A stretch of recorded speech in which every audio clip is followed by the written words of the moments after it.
All right, Cavs Nation, NBA Nation as well. Welcome back to the channel, guys. Today, we actually have a Cleveland Cavaliers trade rumor video. So, the reason I wanted to make this video is actually there's been a lot of buzz regarding Dennis Schroder, and I want to give some opinions on the Cavaliers and if this is something that they should actually look into. Because, and shout out to my boy Ryan for hitting me up in the DMs last night.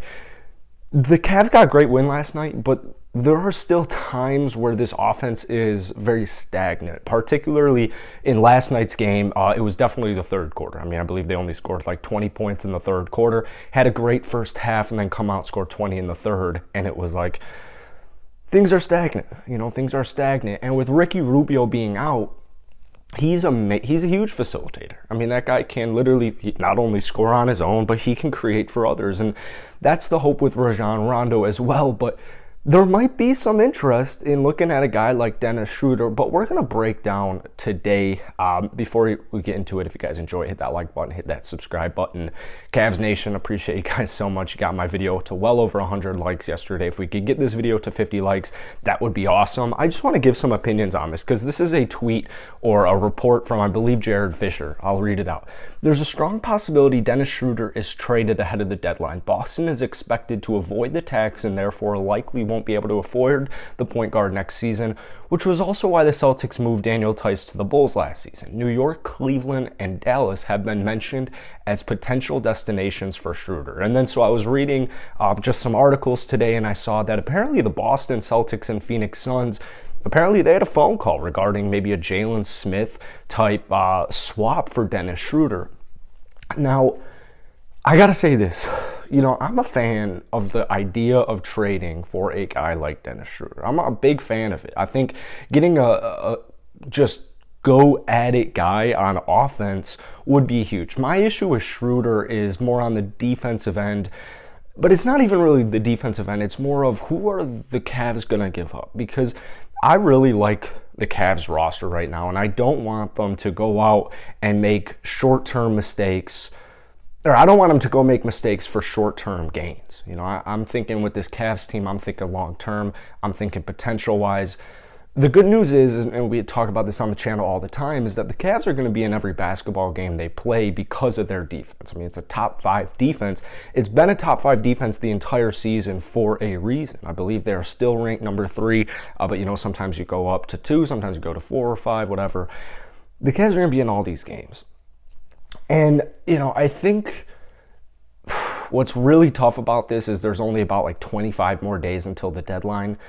But, let's look at Schroder. Let's look at Schroder before we give some thoughts. Schroder this season's actually playing super solid, 15.7 points per game, about 4.5 assists, shooting the 3 ball at about a 34% clip and shooting the field from about 43%.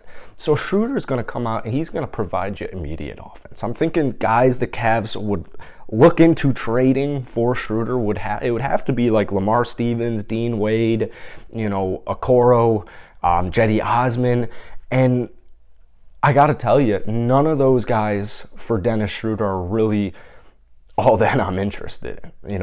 I really like, first off, I love Dean Wade. Lamar Stevens is a stud. Isaac Okoro, I think that guy's a stud. I don't think Isaac Okoro should be traded at any point in this season. In fact, Cavs fans might not like this next statement, but I think if the Cavs were to make a trade, I think they should go for a big-time splash and trade away Colin Sexton.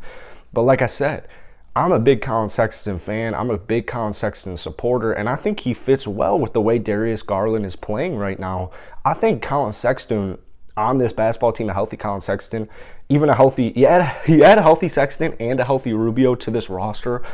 I mean, the Cavs, I think 4 seed is a very, very realistic possibility. Very realistic possibility. So I look at this trade, and I know Dennis Schroder, defensively, it's not like he's a liability. He'll play gritty, he'll grind his way. The effort's good.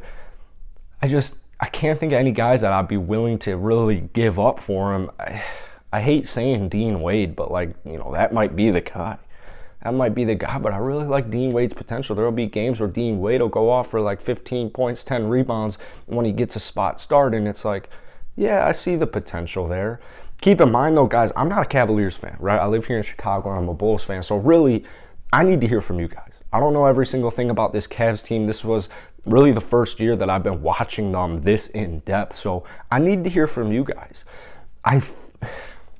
When you come to playoff time, I can see the worry. I can definitely see the worry. The stagnated offense come playoff time, it might really come to hurt them. But what I was really looking forward to were the additions of Brandon Goodwin and then the return of Isaac Okoro. I know Isaac only dropped like 6 points on bad shooting last night, but he just came back from injury. In fact, he literally is, what was he, ruled 2 to 3 weeks at the very least. I believe we're only like 10 days into it, maybe 2 weeks max. So he wasn't even anticipated to come back this much, or this fast. Sorry, I can't speak right now. But Isaac Okoro, before he went down for injuries, he was throwing up double-digit games like it was nothing. Maybe it wasn't like it was nothing because he's a hell of a basketball player, but I felt like he was really flashing his potential. And I'm hoping that the addition of Rajon Rondo just kind of gets this bench squad going. Not that they necessarily need a bolt or a spark. I think a great spark's Brandon Goodwin, but you got Kevin Love there. You got Lamar Stevens whenever Okoro enters the starting lineup again. It's just a really tricky situation here. It's a really tricky situation. I don't know what Cleveland would be looking for. If they're interested in a Jalen Smith swap, you might be able to get away with like Dean Wade. And I think if the Cavaliers start to rattle off some wins here, which they have, they're on a 3-game win streak right now. You've only lost 1 game in this 6-game West Coast road trip. They're 4-1, literally about to end it tomorrow against OKC. If the Cavs start rattling off some wins here, more than 3, like I'm talking getting back to 6-game win streak. If they just play hot, maybe you go in for Schroder. But really, like I said, man, with this Cavs team, I'm thinking long term. A big reason the Cavs are so successful is because of their chemistry. They have really, really good chemistry, and you never know what it's going to be like bringing in a different player. I think Rajon Rondo is only going to help the chemistry because even at this point in his career, he'll have some good offensive nights. It's not going to happen consistently, but they can come. Really, with Rajon, I think he just opens up. Like, he's just such a veteran, smart, savvy basketball player that I think he's just going to open up so many more opportunities. But you need guys like Lamar Stevens. You need Kevin Love to continue what he's doing right now. You need Brandon Goodwin. You need a lot of these guys off of the bench to kind of step up if you're looking to make a deep playoff run. And that's what the Cavs bench realistically has done to this point. But when you get to playoff time, the lanes close down, players start getting doubled, defenses get tighter.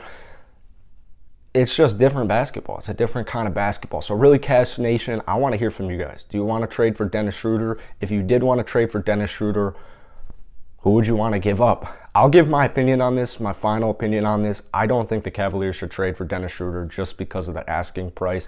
I think that they could find better options for a cheaper deal.